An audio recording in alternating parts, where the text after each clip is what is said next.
The Simpit Indycar series kicked off the season this week at Circuit Gilles Villeneuve in beautiful Montreal, Canada.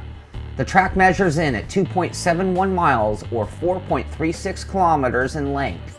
The track itself is very fast and breaks down to a combination of straights, a handful of chicanes, and a couple of low-speed 180-degree corners. In total, Circuit Gilles Villeneuve has 13 corners, and the racers will be running 31 laps for a total of 84 miles, requiring one pit stop, expected to be at about the halfway mark for most drivers. The race would be split into two fields, with the top split hosting 18 drivers. The top qualifier was Daniel Benefield, who ran a qualifying lap of 1:21.407. Starting on the outside of the top row was Ricardo Chaivon, as Benefield brought the field to the green flag. Benefield got a great jump and was out to an early lead over Chaivon, who was blinking with a bad connection, and that would end up being a factor for the entire race. The rest of the grid did a good job of blending together and getting things off to a good start. Coming into the final hairpin, Chaivon made his move, as it seems that Benefield had to let him by, not knowing where the blinking car actually was on the track. The rest of the field had started to stretch out a bit, with little battles developing all over. By lap 3, the biggest fight on the track was between Kaijinen and Werner, fighting for 7th place, held by Kaijinen. Simultaneous to this was a battle between Bourdin and Espiti, who forces his way going into the final hairpin. Bourdin gives way and fights him up the straight, where Espiti gives him a nudge. They keep side by side all the way through the final chicane, and into turn 1 they are still fighting and bumping until finally Bourdin spins and ends his day. By the end of lap 4, the nearly invisible Chaivon had built up a gigantic lead over Benefield, who had fallen back into the grips of Marnif, who was coming on strong. Going into the final chicane, Marnif gets a great run and clears Benefield easily for 2nd position.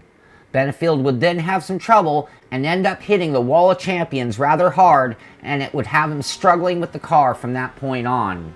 On lap 9, Benefield would start to see 4th, 5th, and 6th place getting very large in his mirrors, and once again he hits the wall of champions, furthering the damage to his already struggling car. Later that same lap, Matti Hoila starts to get close enough to attack. He gets a little loose in the chicane and nearly goes around. He does a good job of saving it, as Martin Carroll and Robert Grosser go by, dropping Hoila to 6th place. A lap later, while trying to track down one of those two lost positions, Hoila gets into the back of Grosser and sends both cars around. They both lose 2 spots as Kaijinen and Werner go by. By the end of the 10th lap, Chaivon had built up his lead to a few seconds, and despite blinking, was running all alone over Marnif, still running in 2nd place with a pretty big gap over Benefield, still holding on to that 3rd position. A lap later, Benefield would have another problem with his car and self-spins coming off a chicane. He does a good job of saving it, and then while trying to get underway, spins again and touches Grosser as he tries to go by. Benefield ends up losing many position before he limps back to pit lane later that lap. On lap 12, Austin Espiti makes a good move on Hoila going into the final chicane. He beats him under braking and takes the 7th spot as they cross the line for lap 13. At about the halfway point into the race, Chaivon still had a few seconds of the lead over Marnif, still running in 2nd. Martin Carroll was running in 3rd place, with Werner and Kaijinen filling in the top 5. We would also start to see pit stops from the grid, with 6th, 7th, and 8th place all coming onto pit lane. A 9th place, Eric Davis stayed out and took over the virtual 6th place. Running in 10th spot, Cole would run out of gas on the backstretch and have to limp all the way back to pit lane.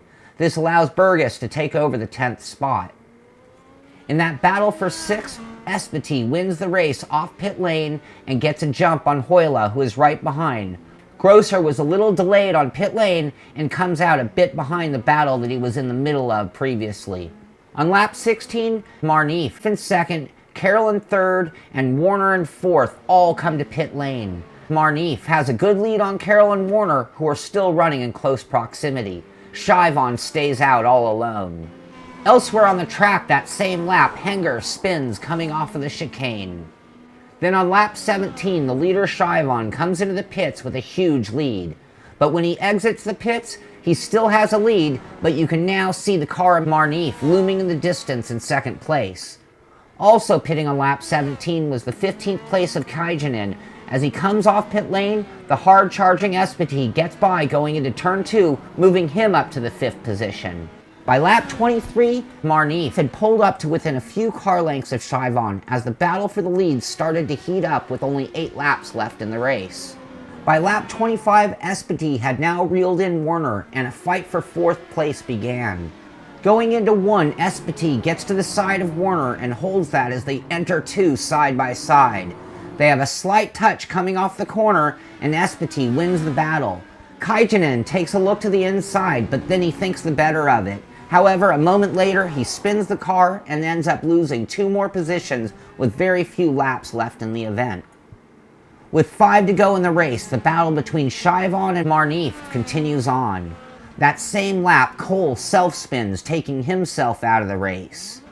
With 4 to go, Marneef is right on the tail of Chivon, but Chivon is now blinking all over the place with internet problems, making it very hard for Marneef to know exactly where he is.